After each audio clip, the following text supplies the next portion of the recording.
গত 53 বছরের একটি অকার্যকর রাষ্ট্র থেকে উত্তরণের জন্য এবং যারা শহীদ হয়েছেন, আহত হয়েছেন, তাদের স্বীকৃতির জন্য আমরা 31 তারিখে এবং বাংলাদেশ রাষ্ট্র নতুন করে পুনর্গঠনের জন্য একটি প্রোক্লেমেশন দিতে চেয়েছিলাম, কিন্তু সেখান থেকে সরকার থেকে উদ্যোগ নেওয়া হয়েছে এবং এটা আমরা প্রাথমিকভাবে একটি আমাদের অর্জন মনে করি।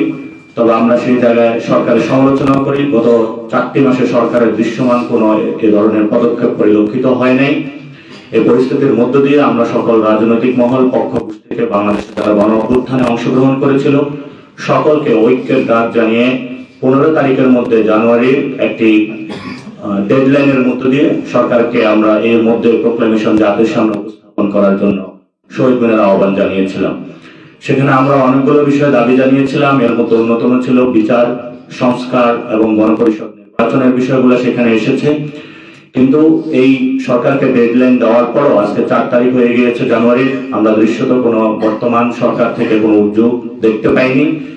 আমরা সেই জায়গা থেকে সরকারকে আহ্বান জানাবো আজকে বা কালকে অতি দ্রুত সময়ের মধ্যেই সরকার জনগণের সামনে কার্যত একটি দৃশ্যমান উদ্যোগ গ্রহণ করুক, রাজনৈতিক দলগুলোকে ডাকুক এবং গণ অভ্যুত্থানের শক্তি যে বৈষম্য বিরোধী ছাত্র আন্দোলন তাদের থেকে সরকার ড্রাফট আহ্বান করুক। এই বিষয়ে সরকারকে উদ্যোগ নেওয়ার জন্য আমরা এখান থেকে আহ্বান জানাই।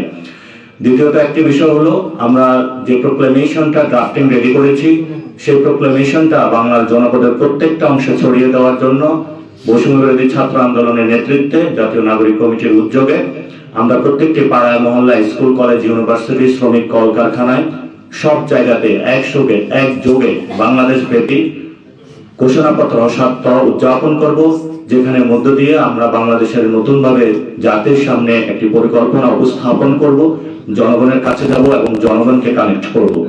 সেই বিষয়ে বাংলাদেশের যারা জনগণ, আপনাদের আমরা সন্তান রয়েছি এবং আপনারা আমাদেরকে দায়িত্ব দিয়েছেন, সেই জায়গা থেকে আমরা কাজ করছি এবং আপনাদের এই মহামানবতার পরিচয় বাংলাদেশের ইতিহাসে লেখা থাকবে। সেই জায়গা থেকে আপনারা প্রত্যেকে পাড়ায় মহল্লায় নিজস্ব উদ্যোগে আমাদের ওয়েবসাইট এবং আমাদের ফেসবুক পেজের মধ্যে আমরা লিঙ্কগুলো দিয়ে দিব। সেই ওয়েবসাইট এবং লিঙ্কগুলো থেকে আপনারা প্রত্যেকে লিফলেটটা হলো নিজস্ব জায়গা থেকে প্রিন্ট করে পাড়ায় মহল্লায় আপনারা বাংলাদেশে একটি দুর্বার আন্দোলন গড়ে তুলুন ঘোষণাপত্রের জন্য, যে ঘোষণাপত্রের মধ্য দিয়ে বাংলাদেশের ভবিষ্যৎ নির্ধারিত হবে। সেই বিষয়ে বাংলাদেশের সকল নারী পক্ষ, কলকারখানা শ্রমিক সকলকে একসাথে সজাগ থাকার আহ্বান জানাচ্ছি এবং বিভিন্ন রাজনৈতিক দল যারা রয়েছেন তাদেরকেও আমরা আহ্বান জানাচ্ছি, জনগণের প্রয়োজনে যেভাবে আপনারা 5 তারিখে বৈষম্য বিরোধী ছাত্র আন্দোলনের নেতৃত্বে ঝাঁপিয়ে পড়েছিলেন, রাজপথে শহীদ হয়েছেন, আগামীতে বাংলাদেশে যে কোনো প্রয়োজনে আপনাদেরকে ঐক্যের জায়গাটা থেকে ত্যাগ তিতিক্ষার আপনাকে দেওয়ার জন্য, জনগণের কাছে দায়বদ্ধ হওয়ার জন্য আমরা বৈষম্য বিরোধী ছাত্র আন্দোলনের প্ল্যাটফর্ম থেকে আপনাদের আহ্বান জানাচ্ছি। কারণ জাতিকে আপনাদের অনেক দেওয়ার আছে, জাতি আপনাদেরকে অনেক দিয়েছে।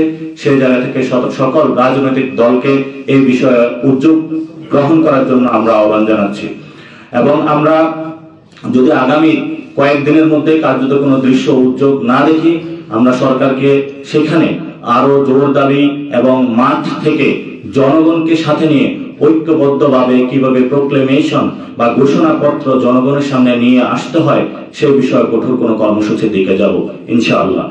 আপনারা যারা দেশবাসী আজকে আমাদের সাথে থেকেছেন, অতীতও থেকেছেন, ভবিষ্যতেও থাকবেন, আপনাদের এই অর্জনে আমাদেরকে সারথি বানানোর জন্য আপনাদের সকলকে ধন্যবাদ এবং আপনাদের এই জাতির যে কোনো সংকটকালীন মুহূর্তে আপনারা মাঠে থাকবেন, আপনাদের সন্তানদেরকে সবসময় আপনাদের পাশে পাবেন। ধন্যবাদ সকলকে।